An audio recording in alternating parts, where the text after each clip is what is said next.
ডিম দিয়ে চিকেন কি করে খাওয়া যায় বলো। ডিম চিকেন মিলিয়ে ঝটপট একটা কিছু রান্না করব, যেটা দিয়ে দুপুর আর রাত্র সবটাই কাজ হয়ে যাবে। চলো পুরো ভিডিওটা দেখার জন্য অনুরোধ রইল। এখানে আমি চিকেনের পিস নিয়েছি 7 থেকে 8টা ছোট ছোট পিস, যেগুলো একদম হাড়ের পিসগুলি।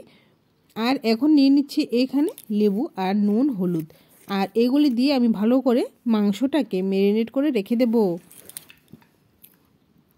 মাংস ম্যারিনেট করে 10 থেকে 15 মিনিট রেখে দেব। এখানে ডিম, আলু আর পেঁয়াজ নিয়ে নিলাম। ডিম, আলু, পেঁয়াজ সব কিছু দিয়ে আজকে হবে রান্নাটা। নিচ্ছি এখানে কিছু শুকনো মশলা, কাজু বাদাম, এলাচি, দারচিনি, স্টারফুল, জাবিত্রী, লং, গোলমরিচ, জিরে, গোটা ধনে একসঙ্গে দিয়ে শুকনো লঙ্কা ভালো করে একটা শুকনো খোলায় ভেজে নিচ্ছি। ডিমগুলোকে এখানে সিদ্ধ দিয়ে দিলাম। মশলা আমার এখানে ভাজা হয়ে গেছে, শিলনোড়ায় নামিয়ে নেব। এই কড়াইতে আবার তেল দিয়ে মাংসর পিসগুলিকে ভালো করে লাল লাল করে ভেজে নেব। ভাজা হতে থাকুক, ততক্ষণে আমি মশলাটা শিলনোড়ায় বেটে নেব। এটা হচ্ছে আমার নতুন শিলনোড়া, যেটা আমাকে আমার মা এনে দিয়েছে এইবার। তো এটার জন্যই সুন্দর করে রান্না বান্না করে নিচ্ছি শিলনোড়ায় বেটে। মাংস আমার এখানে হালকা করে ভাজা হয়ে গেছে। এখন এটার মধ্যে আলু আর পেঁয়াজগুলো দিয়ে দেব, দিয়ে 4 থেকে 5 মিনিট ভালো করে ভাজবো। এটিএম কার্ড দিয়ে মশলাটাকে সুন্দর করে তুলে নেব।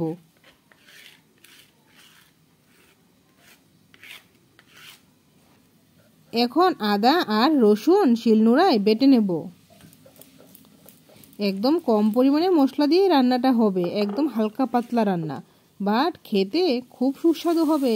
এখানে আলু, পেঁয়াজ আর চিকেনগুলি আমার ভাজা হয়ে গেছে। এই তেলের মধ্যেই কিন্তু রান্নাটা হবে, আর কোনো তেল লাগবে না। আদা আর রসুন বাটা দিয়ে দিলাম। একটু জল দিয়ে একটা পেঁয়াজ শিলনোড়ায় বেটে দিয়ে দিলাম। একটু ঢাকনা দিয়ে রান্না করছি। এখন ডিম সিদ্ধগুলো দিয়ে দিয়েছি, দিয়ে ভালো করে নেড়ে চেড়ে 1 চামচ টক দই নিয়ে ফেটিয়ে দিয়ে দিলাম। টক দইটা দিয়ে নেড়ে 10 মিনিট রেখে লো স্টিম করে তারপর মশলা দেব।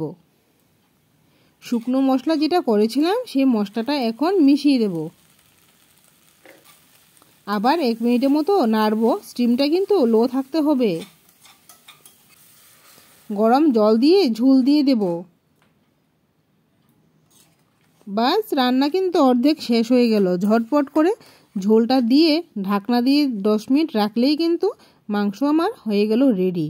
ডিম মাংস এইভাবে একবার খেয়ে দেখো, এরকম ছোট আলু আর পেঁয়াজ দিয়ে অসাধারণ লাগে। অল্পতে সবাই কিন্তু ঘরে খাওয়া হয়ে যাবে। ডিম যে খাবে খাবে, যে মাংস খাবে সে মাংস খাবে। তো এই রান্নাটা একবার ট্রাই করে দেখো। চলো, দুপুরে লাঞ্চের টাইম হয়ে গেছে, থালাটাকে সাজিয়ে নিচ্ছি। নিয়ে নিলাম এখানে বাটি চাপা দিয়ে ভাত, আর নিয়ে নিচ্ছি এখানে মাংস, আর সঙ্গে নিচ্ছি বেগুন বাহার। বেগুন বাহারে আমার শর্টস ভিডিও আমি দিয়ে দিয়েছি, তোমরা চেক করে নিও। অপূর্ব টেস্ট হয়েছিল। ভালো লাগলে লাইক, কমেন্ট অ্যান্ড শেয়ার করে দিও।